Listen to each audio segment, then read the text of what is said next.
दोस्तों आज हम ऐसे पाखंडी बप्पा को एक्सपोज करने वाले हैं जो अपने दिहाड़ीदार शागिर्दों से कहलवाता है कि वो खुद मुजस्सम वलीउल्लाह है। तो सूफिया का तारुफ पेश किया गया है। अगर मुजस्सम सूरत में देखना हो तो हजरत अमीर आले सुन्नत की तस्वीर को देख लिया जाए। अल्लाहु अकबर। पाखंडी बप्पा जिसने कभी भी खुद दीनी तालीम हासिल नहीं की, वो किस तरह लोगों के अकायद में बिगाड़ पैदा कर रहा है, आइए जानते हैं। ये पाखंडी दीनी तालीम के नाम पे लोगों को मोबाइल चार्ज करने का दीनी तरीका समझाता है। चार्ज जब करें ना मोबाइल तो उस वक्त पहले से आपको मालूम हो कि कितना बात, और ये भी समझाता है कि मिसवाक एक बालिश से ज्यादा बड़ा नहीं होना चाहिए। होनी चाहिए कि एक बालिश से बड़ी हो तो शैतान उस पर बैठता है। ये काले रंग को मनहूस करार देता है, जबकि गिलाफ काबा का रंग भी काला है। और साईं तो साईं, साईं का उस्ताद भी साईं। बप्पा के उस्ताद की चारपाई हवाओं में सफर करती थी कि गलबे से पढ़ते थे। कभी कभार ऐसा होता था कि चारपाई जिस पर बैठे होते थे मोहतरम हाजी अब्दुल रहमान साहब रहमतुल्लाह अलैह, जो आपके वालिद गिरामी हैं, वो हवा में उड़ने लग जाती थी बतौर करामत। वो हवा में दम करने का ऐसा बेहुदा और घटिया तरीका बताता है जिसको दीन इस्लाम से मंसूब करना ही इस्लाम की तौहीन है।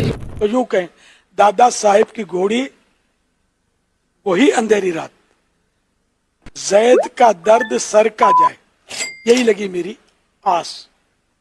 ये पढ़कर 3 मरतबा। दोस्तों इस फित्ते का आगाज 1950 खारादर में हुआ, जहां अब्दुल रहमान कादरी जो हनफी मस्जिद का एक पुरअसर शख्स था, उसके घर पे एक नन्हा शैतान पैदा होता है। इलियास का बचपन कसम पुरसी की हालत में गुजरा, क्योंकि बहुत जल्द ही उसके बाप का इंतकाल हो गया। उसने कुल्फियाँ बेची, उसने झाड़ू बेचे और इत्तर बेचे। ये सारे कारोबार करने के बाद उसने ठान ली कि वो अपने दीन का कारोबार करेगा, यानी कि अपने दीन को बेचेगा, और आज वो यही कर रहा है। स्कूल की कोई वैलिड तालीम नहीं थी, क्योंकि वो 5वीं फेल था, और दीन की तालीम के नाम पे उसके पास सिर्फ और सिर्फ एक अंडा है। इस वजह से उसने शुरू के दिनों में उसी मस्जिद में, जहाँ पे उसका बाप एक पुरअसर शख्सियत था, तो बाप की जगह उसने हनफी मस्जिद में मेल मिलाप रखे और पुरअसर शख्सियत की चप्पलें सीधी की, और उसके बाद एक अरसे तक नूर मस्जिद में इमामत भी की। फिर 1981 में अंजुमन तुलबा इस्लाम पंजाब का सदर बन गया। अब ये वो दौर था जब अफगानिस्तान में जिहाद का आगाज हो चुका था। तो उसी दौरान बरेलवी उलमाओं ने कराची में एक तंजीम की बुनियाद रखी, जिसका नाम रखा गया दावत इस्लामी,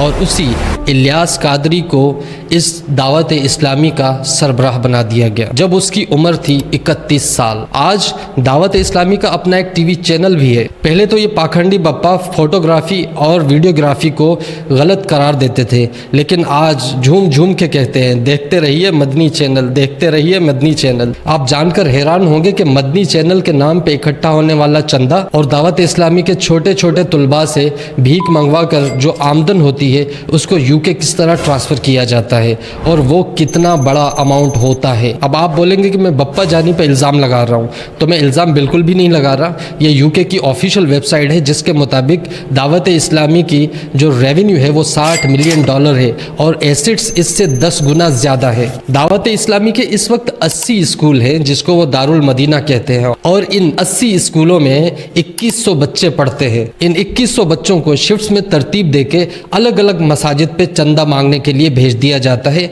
जो मसाजिद के आगे कपड़ा बिछा के या कपड़े को टांग के चंदा मांगते हैं, और ये रेवेन्यू जब जनरेट होता है तो ये पाकिस्तान से बाहर भेज दिया जाता है। और उन तुलबा को क्या सिखाया जा रहा है? उन तुलबा को दीन के नाम पे सिर्फ भीख मांगना सिखाया जा रहा है। इसके अलावा बप्पा हर हफ्ते मदनी चैनल पर मदनी मुज़ाकरा करते हैं, जिसमें वो फतवे जारी करते हैं। हालांकि उनकी दीनी तालीम सिफर है, इसके बावजूद कि हनफी उलमा जितने भी है उनकी तरफ से पाबंदी है कि बप्पा कोई भी फतवा नहीं दे सकता, क्योंकि उसने कभी भी फिक़ही इल्म हासिल नहीं किया।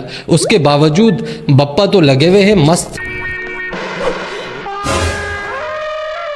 तो हम अमूमन देखते हैं कि ये पाखंडी बप्पा अमूमन ऐसी बातें करता है जो खिलाफ अक़ल और खिलाफ इस्लाम होती है, लेकिन फिर भी लोग उसके ऊपर अंधा यकीन क्यों करते हैं? आज उन वजूहात को भी समझते हैं जिनकी वजह से लोग उनके ऊपर अंधा यकीन करते हैं। सबसे पहली वजह यह है कि खासकर पाकिस्तान में तालीम का फुकदान है। लोगों के पास इंग्लिश की तालीम तो है, लेकिन दीन की कोई तालीम नहीं है। लोग कुरान पाक को समझ कर नहीं पढ़ते, यानी कि अरबी का तर्जमा नहीं करते। और उसकी भी एक वजह है, ऐसे ही کچھ علماء نے ان لوگوں کے ذہنوں میں بٹھا دیا ہے کہ اگر قرآن پاک کو وہ خود سمجھنے کی کوشش کریں گے تو ان کے لیے نقصان دہ ہوگا، نہ کہ نقصان دہ ہوگا بلکہ تم لوگ گمراہ ہو جاؤ گے۔ تو لوگ اپنے فرقوں کے لیڈرز کا کہا مانتے ہیں اور جیسا وہ کہتے ہیں بس ویسا ہی مانتے ہیں۔ اور دوسری سب سے بڑی وجہ فرقہ پرستی ہے۔ بر صغیر کے مسلمانوں میں اس چیز کو نقش کر دیا گیا ہے کہ ہمارا فرقہ ہی ٹھیک ہے، دوسرے فرقے کا عالم کچھ بھی کہہ رہا ہے وہ غلط ہے۔ ہمارے ہاں کریٹیکل تھنکنگ کی کوئی جگہ نہیں ہے، ہمارے ہاں سوال کرنے کی کوئی جگہ نہیں ہے۔ پاکھنڈی بپا جیسے لوگ اسلام یا دین کے خلاف بھی کچھ کہہ دیں تو اس کو غلط نہیں کہا جاتا۔ اور ایک اور وجہ یہ ہے کہ جب عام آدمی بیمار ہوتا ہے ذہنی طور پہ یا جسمانی طور پہ تو ایسے بابا لوگ اس کو بہت سپورٹ کرتے ہیں اور آسان حل بتاتے ہیں۔ اب آپ یہ کہیں گے کہ ایسے لوگوں کے پاس جا کے لوگ ٹھیک کیسے ہو جاتے ہیں؟ پلیسبو ایفیکٹ کیا ہوتا ہے کہ انسان سوچ لیتا ہے، ایکسیپٹ کر لیتا ہے، جس کو ہم یقین کہتے ہیں۔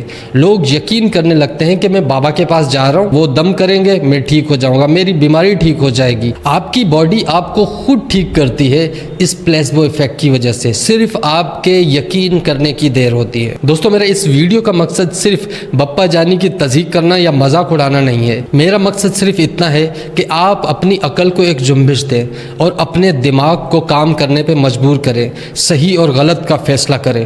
اگر آپ کو یہ ویڈیو اچھی لگی تو لائک اور شیئر ضرور کیجیے گا۔ ملتے ہیں نیکسٹ ویڈیو میں، اللہ حافظ۔